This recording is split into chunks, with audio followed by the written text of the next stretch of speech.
The idea of today is to talk about the main series of maps that are held by the Heritage Centre, with examples of how they relate to Crediton and general research, and also to show some examples of particular maps relating to Crediton, which many people may well be aware of. In fact, I've already had a discussion this morning about them, which has revealed some possible new, well, maybe not so new evidence that I need to follow up on, but we'll talk about that as we go along. And in fact, that's one of the can be one of the key issues with speaking to audiences from places where they know the area better than you do. But it's a learning process as part of that, which is obviously a good thing. So I've divided the main series of maps held at the Heritage Centre into 4 sections. Firstly, tithe maps and apportionments, which were the maps drawn of the vast majority of parishes in England and Wales in the middle of the 19th century as part of the process of converting the payment of tithes to the church to a payment of a rent charge on land, and the apportionments and the documents that go along with those, and we'll talk more about those as we go along. And then estate maps, maps made for major landowners to record their property, often with similar details to the information that the tithe maps give around renting of particular areas of land, what the land was used for in terms of cultivation and land use. Published county maps, which in many cases predate estate maps and tithe maps and apportionments. And then the Ordnance Survey, which comes before tithe maps, but after a lot of the, I suppose the main development of estate maps was in the 18th century, and the Ordnance Survey was formed towards the end of the 18th century, and then really started to develop in the 19th century. So to start with, we'll talk about tithe maps and apportionments. Many people who've done research into the history of localities will be familiar with these. As I said, they were drawn after the 1836 Tithe Commutation Act, which was an Act of Parliament which converted the ancient traditional system of people paying a tenth of their income to the church into the payment of a rent charge on areas of land that people owned. And part of the process was to draw a map of, theoretically every parish where tithes had been paid in England and Wales, and those are generally held in county archives such as ourselves. There were 3 copies of each map made, which I have mentioned here. Yeah, 3 copies of each map were made. One for the Tithe Commissioners, which was the central government body which organised and administered the project. One for the Diocese of Exeter, and the 3rd copy was given to the parish. The series that we hold, which I'm not sure of an exact figure, but it's generally thought to be between 450 and 500 maps, because there are certain parishes for which there either isn't a map or a map which gives a very small amount of detail. The main series that we have is the series that was made for the diocese, and they're all in the Heritage Centre. But we've also got quite a lot of the maps that were made for individual parishes, and in fact those are still occasionally coming in from various places, often not in particularly good condition because they've often been stored very badly over many years, and in fact they still sometimes come into us in their original packaging, which were these long tin tubes, or metal tubes of some sort, which have obviously rusted and deteriorated over what's 170 or so years now, and So in a lot of cases the parish copies are not in particularly good condition, but we are still taking those in. So in a lot of cases we have more than one copy of each tithe map. And there's a document that goes with the tithe map called the apportionment, which is where you have the details of owners of particular areas of land, occupiers where the land was leased from the owner, usually the names of individual fields, what the dimensions of the fields were, and what they were used for. As I say, we have all the originals in our, or a large number of majority of the originals in our custody, but they are now available online at two websites. The first one that's mentioned there is the website of the Devon Historic Environment Record, which is a section of Devon County Council which essentially is responsible for archaeology as distinct from what we do, but there are a lot of good resources on their website, and that's the address. I'll hold that for a minute if people want to take that down. Are they free? Yes, yeah, they're all free. And the other site I've mentioned there is called Know Your Place, and that is a site which covers the majority of counties in the southwest of England and has a range of sources on it, not just tithe maps, but more recent Ordnance Survey maps, aerial photographs, some other specialist maps made for various purposes. So both those are very well worth looking at. I'd say that the Historic Environment Record website is functions better at the moment. We've only had our information on Know Your Place for about a year, and I think it's gradually improving, but it often can be quite slow. But I think that's to do with the amount of different information that there is on the site, and the fact that a real advantage of it is that you can look at different sources together. So you can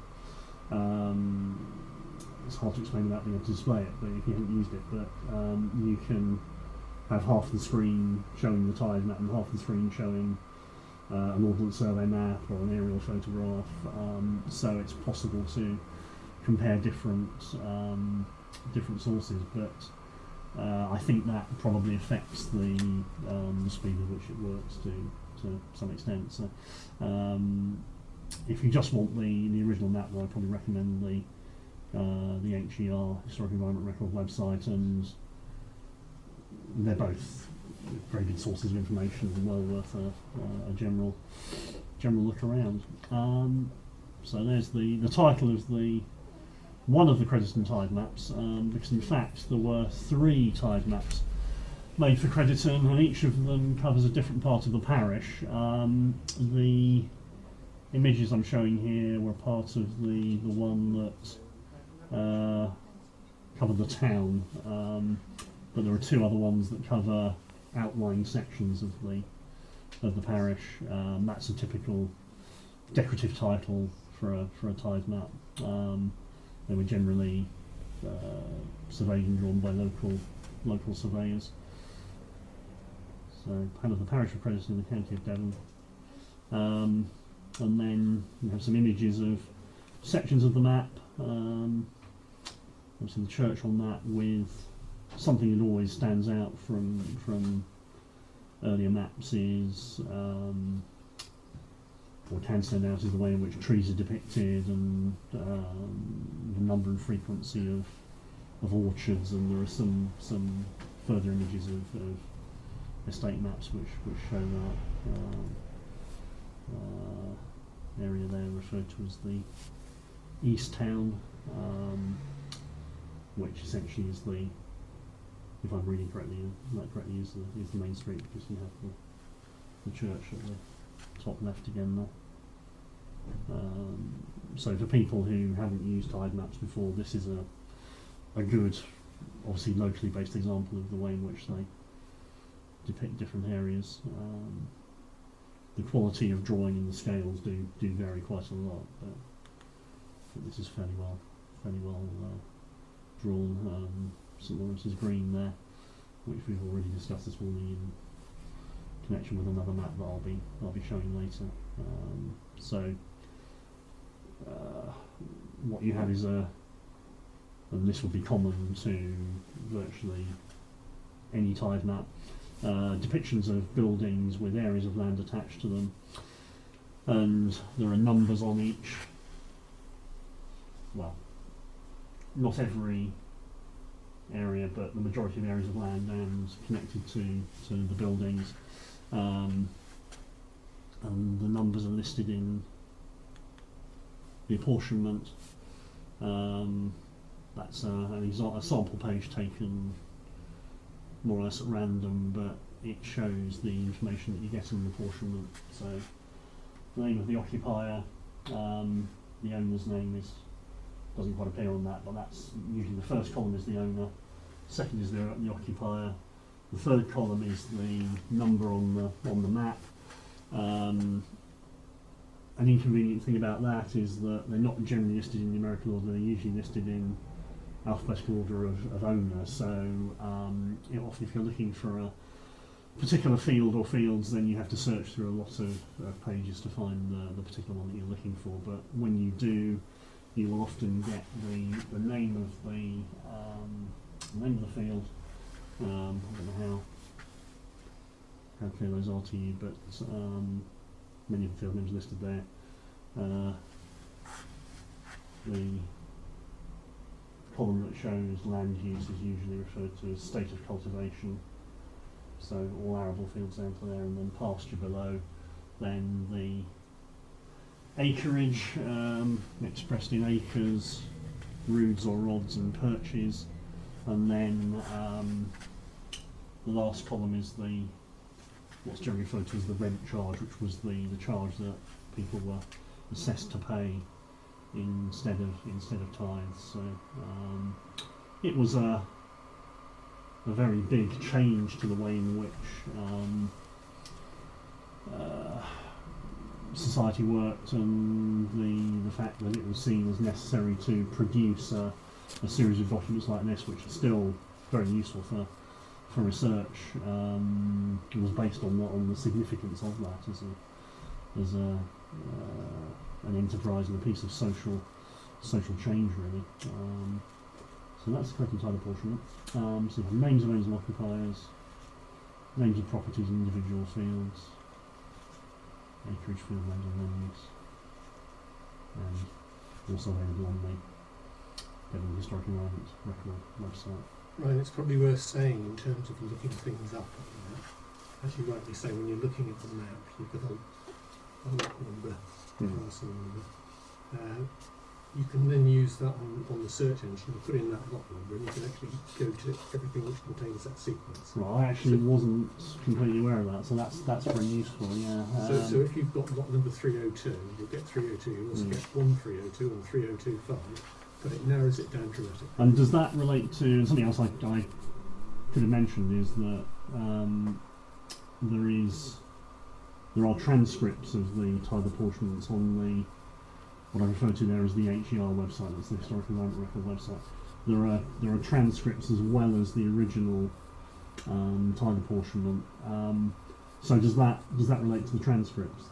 It's the one, if you go in from the Historic Environment page and click on tithe apportionment, is that one?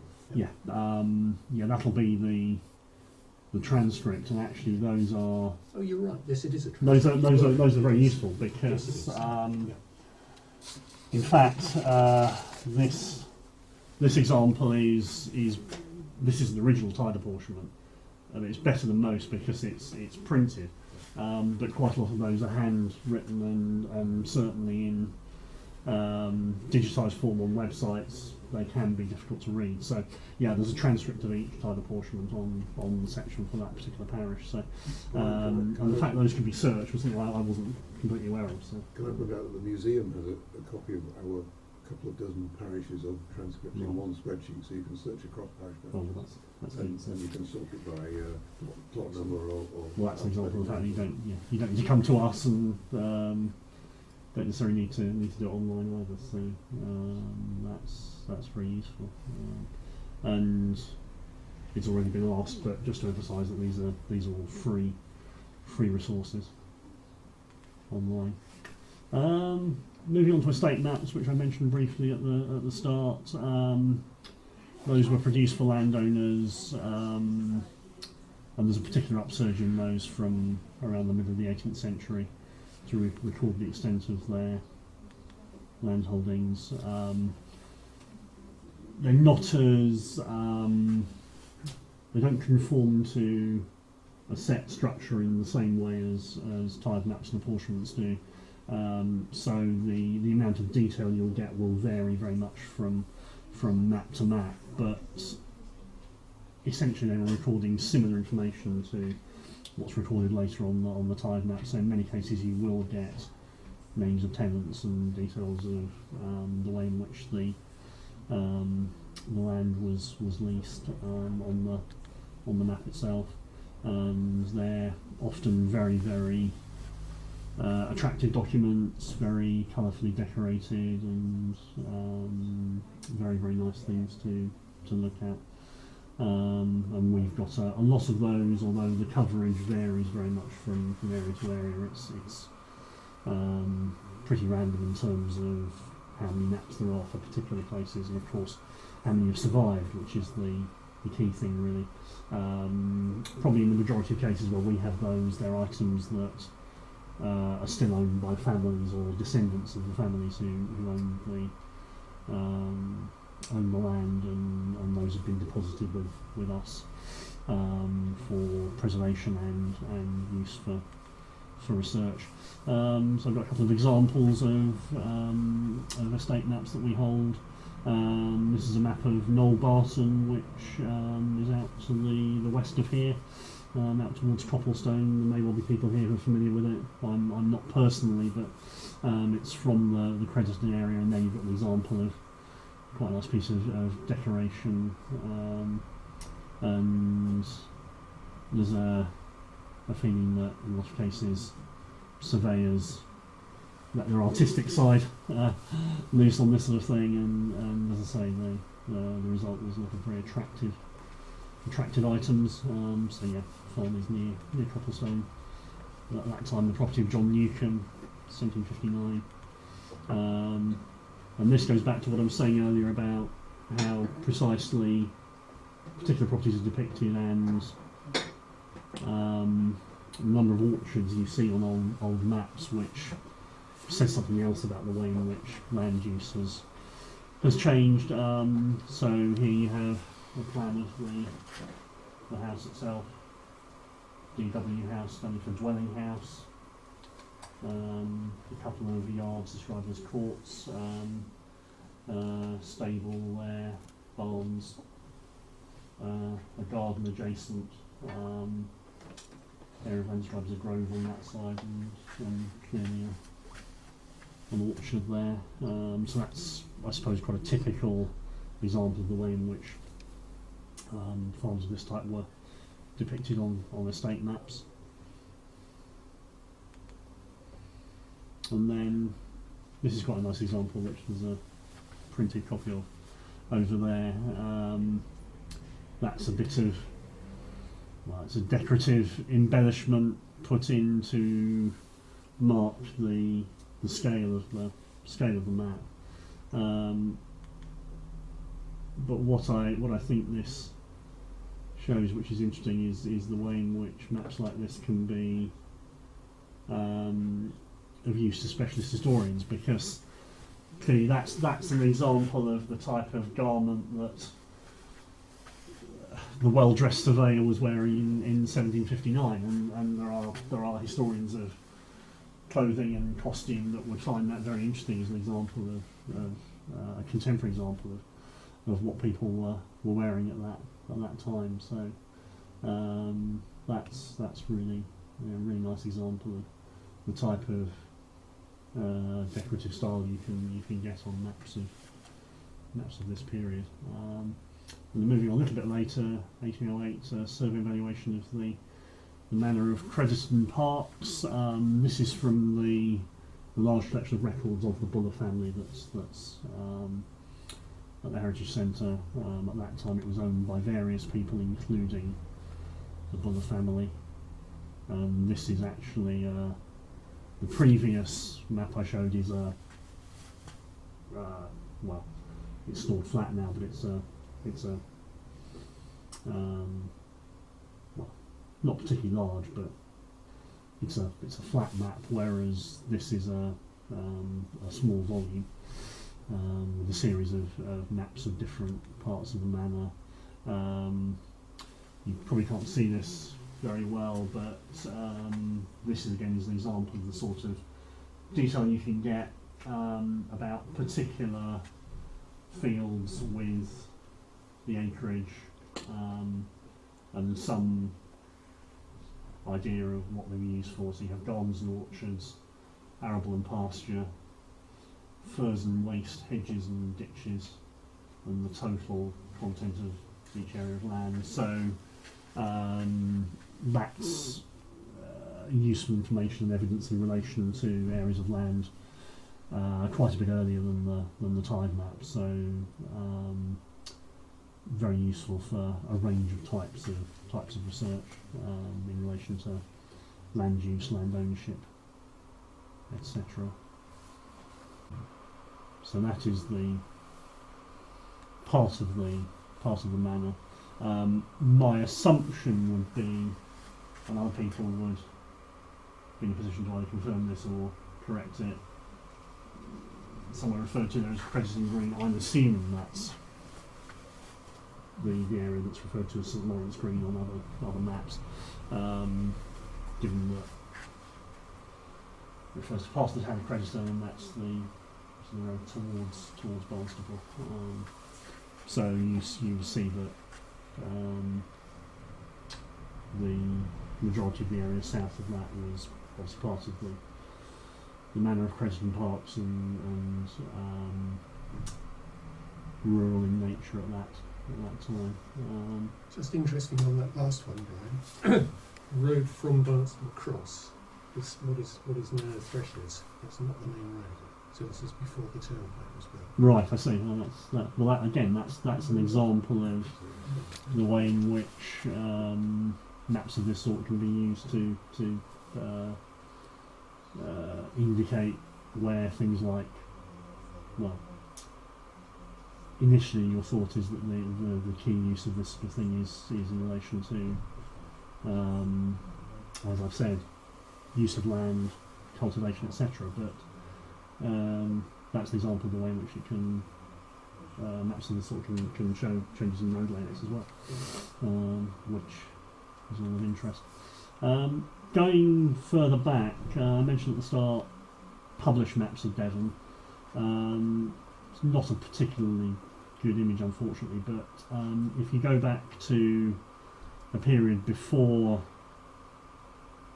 obviously well before TITHE maps and before estate maps were common, in many ways the first series of maps to depict larger areas, and in this case the entire county, were published printed maps which start to develop late 16th century, early 17th century as this one is. I believe this is the earliest map of the entire county that's among the West Country Studies Library collections at the Heritage Centre. Certainly the earliest one I can find, and it probably weren't very many produced before this time either. There's a close-up on the next slide, which again is going to be quite hard for you to read, but I'll just pop over here and something that stands out, which again is of interest to people interested in the development of language and place names and so on, is the fact you've got a range of archaic spellings of place names. Crediton is Crediton, but you've got Bradinch, Bradinch. Columpton is Columpton, Colunbton. what else? EXCESTER, Baltimore with a Y. Brantford Speak is just Brantford. Thorverton is Thurverton. And this is an indication of the fact that place name spelling was not standardised at this time. So in a lot of cases, it was just what the person producing the map thought how they thought a particular place should be spelt at that time, and that's what went on the map. And you can look at the map from slightly later, and you'll see huge variations in spelling of place names. But these are obviously on very large scale, and there are some maps of smaller areas available from around this date, but they're pretty rare. We've got a few, but I don't know any for this particular area that are as early as this. So if you want to look at maps from as early as the early 17th century, then you're really relying on this sort of printed map. This one's slightly later. The previous one was produced by a very famous mapmaker called John Speed, Christopher Saxton. The previous one. This is John Speed. In this case, a map of the whole of Devon with a small inset of Exeter. And again, this is a photograph of an original which is in the Heritage Centre. So, an example of the way in which information was presented on maps of this sort. Small inset there again with some what we would regard as eccentric place name spelling. Crediton is Crediton, so that's the indication that Crediton has recognisably been Crediton for a long time. But there are probably other maps where you find variations in spelling. But, there's an area of Exeter called Wanford, and there were you find references to hundreds on these maps, and I'm guessing that's a reference to Wanford 100, but it was Wanford with two O's. And probably some interesting variations in geography and the way in which places are distributed as well. But again, that's a good example of the sort of information you can get. So moving on, as I said at the start, the Ordnance Survey was formed in 1791.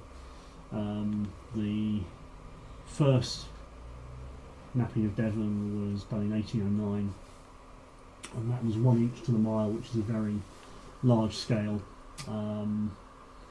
Really, in terms of maps that are usable for research or detailed research into particular areas like Crediton, you have to look at the early editions in the 6 inch to the mile series and 25 inches to the mile, which come along from the 1860s or so, but it took a long time to map the whole county. This is, as it says, an example from the 6 inch first edition from 1891, again showing the centre of Crediton. We've got a full set of those, and there's a second edition from a bit later will show certain revisions and changes on to the ones that are on this map. And then that's an example from the second edition, 25 inch, so a more detailed image of the town there.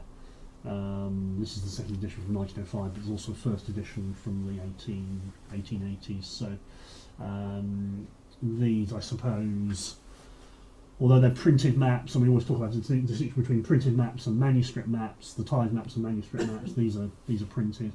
These are the next stage on from the TITHE map, really, essentially. So showing similar areas, but printed rather than manuscript, with a lot of detail. And then something we have now, because people who've used the research facilities in Exeter may well be aware that the West Country Studies Library used to be a separate institution to the record office. We amalgamated about 6 years ago, so we now have, prior to that they had the more recent Ordnance Survey maps and we only had older ones, but now we've got a combined collection of everything really right up to the currently issued maps, and the first post-war edition, which covered Crediton, was quite late actually, from 1966, and I think these are tremendously good maps in terms of the quality of detail that they show. You'll be able to pick some of it out on there, but there's a printout of one of these images on the table. But yeah, just very, very well drawn, and in fact I think I picked up the previous one because it shows where we are. The bowling green's out there, isn't it? Is it right? Yeah. So that's the bowling green. So we're in there. It doesn't look very well on there, but that's an example of the fact that the level of detail on these maps is ahead of the ones from 100 years before in terms of the way in which individual houses are named. So yeah, very, very nice series of maps. That's the high street, and you can't see it very well, but individual houses are named and numbered. Are there any plans to put that series online? Something I haven't mentioned, and that's a good reminder, John, is that there are a lot of Ordnance Survey maps on the National Library of Scotland website. I don't think they don't go as far forward as this. We haven't got any particular plans in that direction, but it may well be that they will be adding more maps to their site. Yeah, it's the National Library of Scotland website. Just go to that and look for Ordnance Survey maps, and they've certainly got all the early editions on there. Yeah, I meant to mention that. So again, that's a free site which you can access remotely, obviously. But yeah, these I don't think are on there, but they are a really good series of maps, and again, you can use them in the same way as the early maps in terms of tracking the way in which the town's changed over the years. Yeah,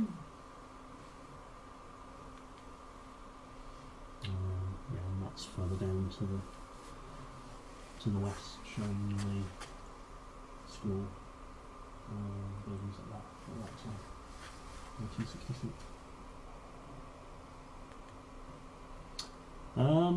And now we come on to a couple of maps that we were discussing. I was discussing with a couple of people at the start of the day, and I referred to these as the Crediton Fire Maps. Mainly, I'm not sure exactly. I don't know the exact history about why they were both produced. Although the second one, which I'll come on to, does seem to have had a particular purpose. But the first map, which I'm referring to here, is part of the Buller collection of documents that we hold, which I've mentioned at various times, and it's quite a large map with information on both sides, and a lot of the references are to the town before and after the fire of August 1743, and I said earlier that there are a lot of towns of this size that would, in terms of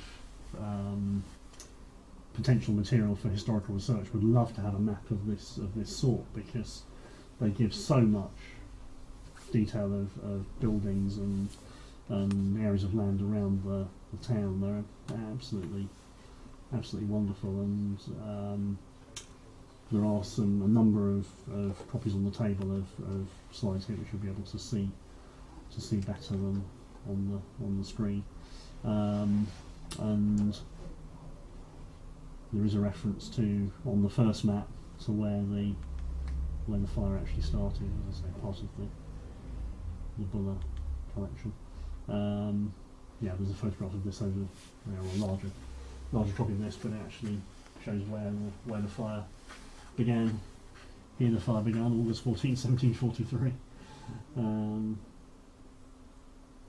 Quite nicely depicted there, and this comes from the era when fires, large-scale fires in built-up areas were absolutely commonplace because there were so many more thatch roofs around than there are now, and clearly very few fire precautions or concern about it, and so large-scale fires were very, very common, and this was Crediton's example.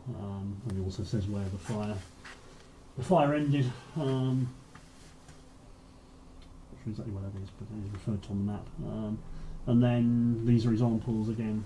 They're often reduced over there of just the detail and quality of image on the maps. I should say that I did originally suggest that I might be able to bring the maps today, and I apologise to anyone who came to see the originals, but for various reasons it was going to be difficult to do that, and in fact we wouldn't have had, or it would be hard to find space to display them. In fact, the images on display over there are probably clearer than the originals, but something worth saying is that these are both available for public inspection at the Heritage Centre, and it's been mentioned to me this morning that it's thought there's actually a third map, which I wasn't necessarily aware of, but I need to go back and do some research on that. And in fact, John Kelsey was saying that the general received wisdom is that there probably were 5 maps, and 2 are missing. I was only actually aware of 2, or 2 that we have. But if there's a third that we have, I obviously need to track that down. Because as I say, this is the larger of the 2 that I know about, which is part of the Buller collection. Another series of examples of the sort of detail that's on the map. With houses on both sides of the main street, and the shambles, which was a general term used for market buildings and all shops and weighing house there. Brian, can I ask, when do maps go from being a sort of front view to a floor plan, essentially, is what we see in the Ordnance survey? Good question. Because it almost serves as a photographic record as well as a map, doesn't it? Because you've got the buildings. I think there was over a period of centuries, you have a general evolution in the way in which things are presented. In terms of earlier maps, people often talk about bird's eye views of areas, and I always think that's one of the more remarkable things about maps of that period, because clearly there was no way of assessing places from the sky, and so that I suppose that required a greater degree of lateral thinking on the part of the people who were making the maps. But in terms of the particular detail, that's a general evolution really, and another element of that is the distinction I've talked about between manuscript maps, hand-drawn maps, and printed maps, which the evolution of printing technology and so on has an influence on that as well. But what I've referred to here as the second part of the Crediton Fire Map is a map which came to light about 15 years ago and came up in, I think it was an auction in London. And we bought it with financial assistance from the Friends of Devon's Archives and from Carms, in fact, at the time. And did you ever discover who was actually selling it? I don't think we did actually. My memory is that, and I didn't have time to look into this in detail, but my memory is that we weren't actually really aware at the time, and we couldn't find out where it had come to light. We just, and part of what we do is, or there are various ways in which we are able to monitor what comes up in auctions, and we obviously heard about it and decided it was worth bidding for and raise the funds to do that. But I'm not sure. I think if we had found out where it had been for 200 plus years, I'd remember that. So I was around when I wasn't involved in the negotiations. But I wasn't around when who's got the first, second, because what you call the second map that was purchased recently is in fact section 5, right, and the earlier two were section 3 and 4, and the ones that are missing and still considered to be in a local establishment are sections 1 and 2, which cover the east. Well, this is a classic example of the sort of additional information that you can pick up doing this sort of talk in the area where things come from, which is really interesting. Again, I was talking earlier about I had a group in from the Heritage Centre from Calms a few months ago, and I've also had the Crediton U3A in recently as well. And I had the original map on display, and at that time I remember the possibility of there being other maps being mentioned. I don't remember anybody mentioning before the fact that when you mentioned a local establishment, or it's considered that they're still around locally. Well, it's all one map. It's one very long map. Yeah. And we've had sections 3 and 4, and recently section 5 and sections 1 and 2 covering the East Town are still haven't come to light. Because as I say, I was only aware of 2 that we had, but we may well. John seems that we've got a third, so I need to look at that. As I say, what I regard as the first part, I'm just referring to them generally, not according to exactly how they come in the sequence. The first one, or the one that the majority of the images here are from, is in the Buller, among the Buller papers. That still belongs to the Buller family or the descendants of the Bullers. So that was obviously owned by them. And there'll certainly be people here, I assume, who have more knowledge than me about where these missing bits might be. But it's quite an interesting mystery, that, isn't it? And something worthy of further investigation, I would say. There's something about this one. Brian. Sorry? Go back 2 or 3 minutes. Okay,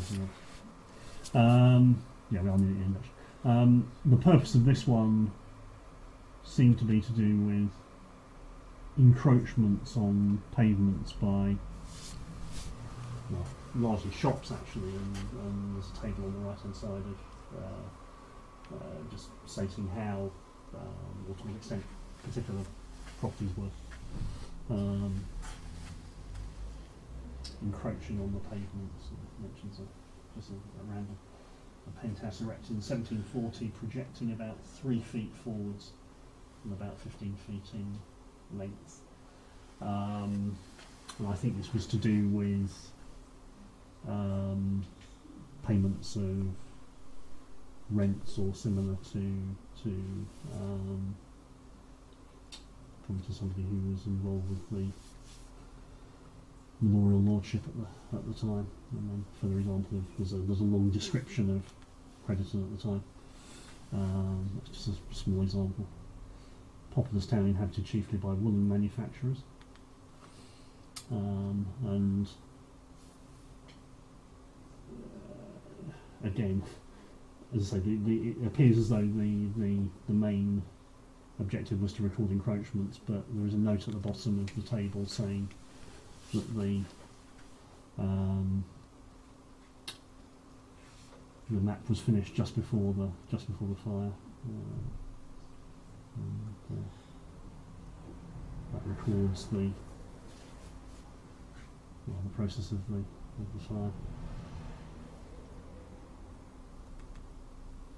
And then an example of St Lawrence Green here, which we see in